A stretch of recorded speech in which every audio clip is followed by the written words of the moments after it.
second edition of Navika Sagar Parikrama. Second edition of Navika Sagar Parikrama. Why it is in the news? The second edition of Navika Sagar Parikrama, a global circumnavigation by sailboat, was flagged off by the Navy Chief INS Mandovi in Goa. तो एक second edition Navika Sagar परिक्रमा जो विश्व के लिए सरकम पूरे विश्व को एक बार घूम कर आना, ग्लोबल सरकम नेविगेशन बाय ए सेल बोट के द्वारा पूरे विश्व को घूमा गया और वॉज फ्लैग्ड ऑफ, जहाँ पे उसको फ्लैग ऑफ किया गया नेवी चीफ के द्वारा, कहाँ पे, INS मंडोई पर in Goa. About it, Navika Sagar Parikrama is a maritime expedition organised by the Indian navy. और ये नाविका सागर परिक्रमा द ग्लोबल सरकम नेविगेशन, चारों तरफ घूमना था, aimed at circumnavigating the globe using sail boat crewed internally by women officers. और ये नाविका सागर परिक्रमा जो था ये एक प्रकार से समुद्री एक्सपेडिशन था जो कि इंडियन नेवी के द्वारा ऑर्गेनाइज किया गया और इसके द्वारा पूरे ग्लोब को सेल बोट और उसके सेल बोट पर कुछ क्रू मेंबर के द्वारा किया गया. और ये जो क्रू मेंबर थे they are totally female women officers. This initiative symbolises women's empowerment and showcases Indian maritime tradition. और ये दिखाता है कि वुमेन का एम्पावरमेंट को दिखाता है, साथ ही साथ इंडिया में मैरीटाइम के जो परंपरा है इसको भी दिखाता है. What is the objective of this expedition? The expedition promotes gender equality and oceanic research. तो दो बातों पर यहाँ पे इम्पोर्टेंस है. वन, इट इज़ अबाउट कि यहाँ पर gender equality, male and female both are equal, और साथ में समुद्र में घूमकर कहाँ पे अलगी कम है, कहाँ पे अलगी ज़्यादा है, कहाँ पे कैसा सिचुएशन है समुद्र का, उसके रिसर्च को लेकर भी देखना था. दोनों ही बातें इसमें जुड़ी हुई थी. In the first expedition, the first edition began on September 10, 2017 with an all-women crew of 6 officers aboard the sailboat INS Tarini. INS Tarini के द्वारा 2017 में फर्स्ट एडिशन ग्लोबल सर्कमनेविगेशन का किया गया था and this expedition was successfully completed on May 21, 2018. मतलब कि लगभग आप देख सकते हैं कि 8 से 9 महीने के आसपास में ये एक्सपेडिशन कंप्लीट हुआ.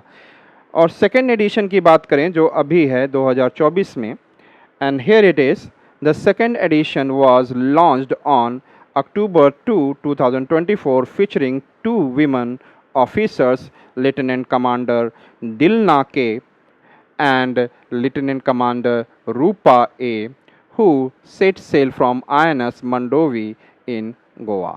तो यहाँ से निकले हैं 2 अक्टूबर को, and let's see around in how many months they will cover and come back. Agencies involved in this expedition, first Indian navy leading the initiative. Indian navy इस इनिशिएटिव को lead कर रहा है.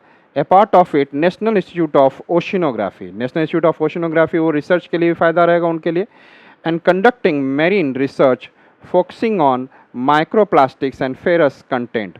समुद्र में कहाँ कहाँ पे माइक्रोप्लास्टिक पड़ा हुआ और कहाँ लोहा का कंटेंट है उसके बारे में भी जानकारी मिलेगी.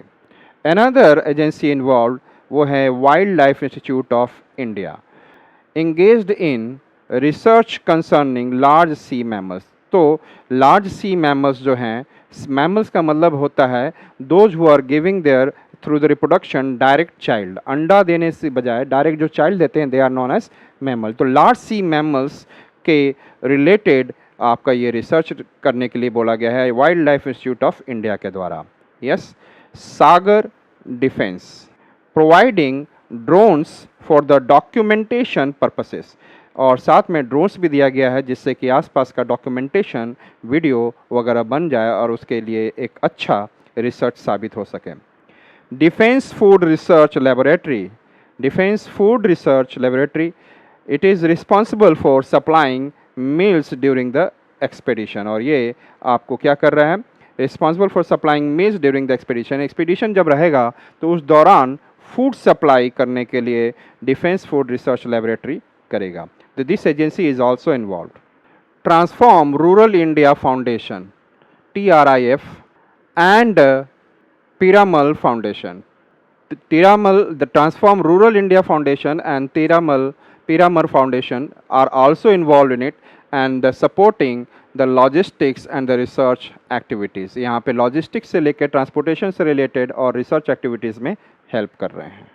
This expedition will follow different routes. Let's see about the routes. The expedition is divided into 5 legs with 4 planned stopovers. मतलब 5 parts में divide किया गया है इसका एंड उसमें 4 जगह स्टॉपेज की बात की गई है. The first leg is Goa to Fremantle, that is in Australia. Australia में Fremantle and here it is. So here we can say here it is Goa. Then below here we will see about Australia. Then there is New Zealand. Here it is Falkland Island.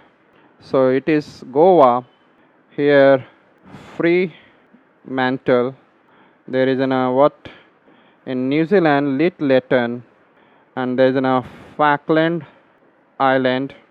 In the Africa there is Cape Town, and there is again Goa.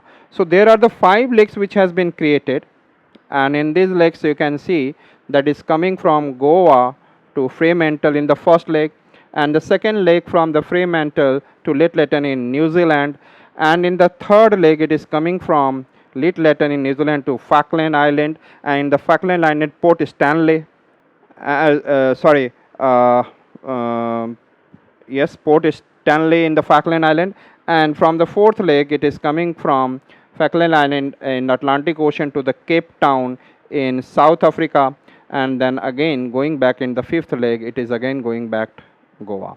So they are stopping at how many places? This is the first leg, this is the second leg, this is the third leg, and this is the fourth leg, and then fifth leg. In those 5 legs, in the 5 parts, we can say there is 4 major points. First major points where it will stop, and then second major Lyttelton, then there is Port Stanley and Falkland, then fourth is Cape Town. These are the areas. So here we can say the first leg Goa to Fremantle, Australia. Is it okay? The second leg Fremantle to Lyttelton, New Zealand, and then third leg Lyttelton to Port Stanley, Falkland Island. Okay, and the fourth leg Port Stanley to Cape Town in the South Africa, and in the fifth leg there is a Cape Town back to Goa, India. So this is the way this circumnavigation will be completed by the women of Indian Navy, thus officers.